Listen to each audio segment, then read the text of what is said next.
Parkinson's disease is the most rapidly growing neurological dysfunction in the world. Now, if we just stop for a second and appreciate just that one fact, it should make us reflect. It should make us think that it's time to act. And recently, a few of my colleagues and I put together a work called Ending Parkinson's Disease, a prescription to action. And the idea was that we need to draw attention to what we need to do to create an inflection point, a change in direction for Parkinson's disease. And when we think about that change in direction, we can use things that we've learned from other things, other areas like polio, like HIV, and we can understand that what we need to do is we need to be focused on four things: prevent, advocate, care, and develop new treatments. We call that the PACT. And we're calling on everyone in the Parkinson's community to join the PACT. We have a group of patients and a group of advocates called the PD Avengers who have been engaged in this process of making sure that we change the course of Parkinson's disease, not only for this generation, but for the next generation. We're engaged now in projects such as sending 100,000 letters to the United States White House. We call it the Give a Dime campaign, and we're asking for three simple things.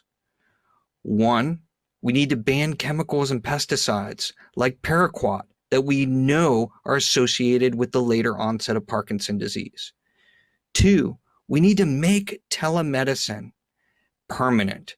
Now, we've seen an increase in the ability to enter into people's homes with technology during the COVID-19 pandemic, but we need to make that permanent. And I don't think people understand that that is not a way of life in most countries throughout the world.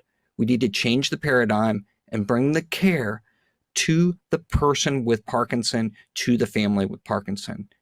And finally, we need to expand our fundraising from about $200 million a year as funded by the National Institutes of Health by 10 times.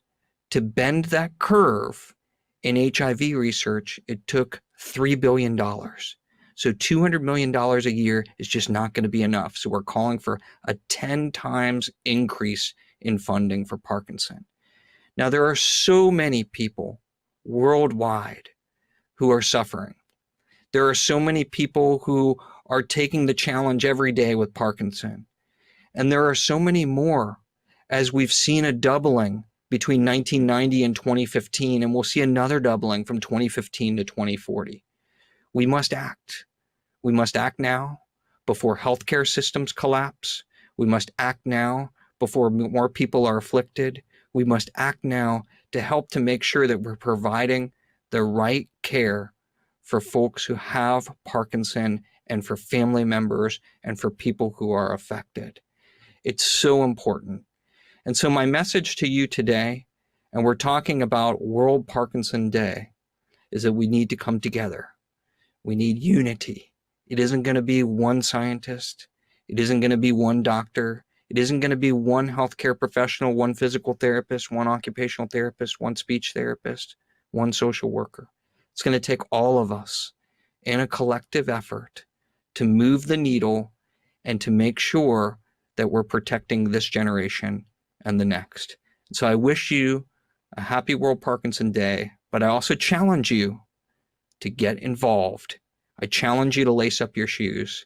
I challenge you to join the PD Avengers. I challenge you to send a letter to the White House. Go to endingpd.org and download your red letter and send it to the White House. And I urge you, wherever country, whatever locale you live in, to advocate and to lobby, because we do need to make a change. Thank you. Grazie mille.